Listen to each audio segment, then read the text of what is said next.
as Joe Root puts the troubles of England's build-up to the Ashes behind him and prepares for his first match as captain, at any level, overseas. He has called on his team to create a winning habit and be a ruthless on their tour of Australia, starting with a two-day game against a Western Australia 11 at the WACA. Root is cutting a relaxed figure on tour, back sharing with his old housemate Gary Balance. "It's nice to have someone cleaning the room," he said. "That was my job when we lived together," but is bullish about his aims as England prepare for the Gabba. He is looking for continuity in the top order and for those coming into the squad to put your name forward for that first test, but cannot guarantee every player will play one of the 3 warm-ups. Injuries to Moeen Ali left side and Stephen Finn left knee leave England with 14 fit players, and Root said they won't look to play more than 12 in this weekend's match. The other 2 tour fixtures before the first test will be first class, so the first offers some scope for experimentation. Both injured players are expected to have scans on Friday. "We want to be as ruthless as we can and start the tour as we mean to go on," Root said. "We want to give guys the opportunity to play in the middle when those chances arise, but at the same time not at the expense of losing and not being at our best. It is about making sure we apply ourselves and get what we want out of them by trying to win and getting into the habit of winning early in the tour. Leadership is an issue that also needs addressing."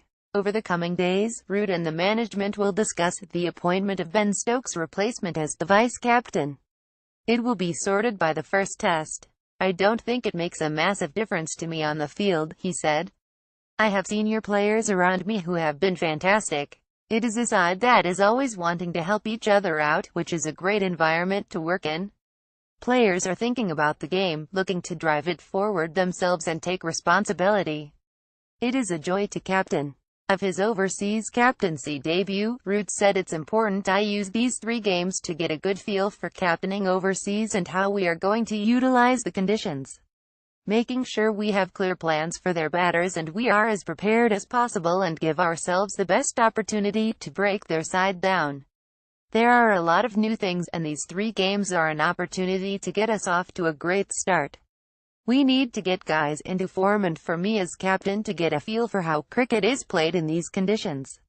England conducted a middle practice at Perth's Richardson Park, and while Finn injured his left knee batting in the nets, possibly by whacking his bat against his knee driving, Moeen sat out the session entirely with a suspected side strain, having felt pain in recent days. His absence is concerning on 2 counts. He has missed internationals with a side strain before in 2015, and, in the absence of Stokes, he is a vital player.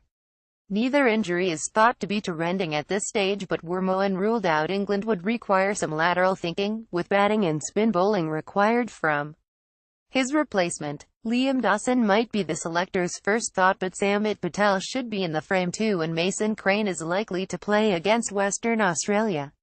Still, both Moeen and Finn have 3 weeks and 2 more tour matches before the first test.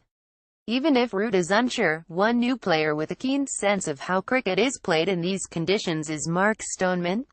He has played 7 seasons of grade cricket in Sydney, facing Mitchell Starc, Josh Hazlewood and the like, as well as meeting his wife Serena along the way. "To be here is a dream come true, after years of toils in the Shires and the grades," he said. "The tour only comes round every 4 years, and to get the timing right and get my opportunity now is fantastic, and I want to make the most of it." Stoneman and Alistair Cook, who believes his partner is the most complete of the 12 he has had since Andrew Strauss retired, are the only specialist openers in the squad, and they have quickly built a rapport. "I only ever saw him on the telly. He just looked like a guy who was very calm and in control, but he's actually a really funny guy and keeps things level out there," Cook said. "You can have a bit of banter with him and he judges the mood well. It has only been a short while, but he reads me quite well too from the other end as to whether he needs to give me a G up or make me crack a smile." Stoneman has fond memories of January 2007, being sat behind the bowler's arm as Brett Lee was steaming and bowling to Andrew Flintoff, and now it is his turn. The Barmy Army were going mad in one corner, the ground was full and the atmosphere was unbelievable, so to have the potential to be playing in the same fixture is unreal.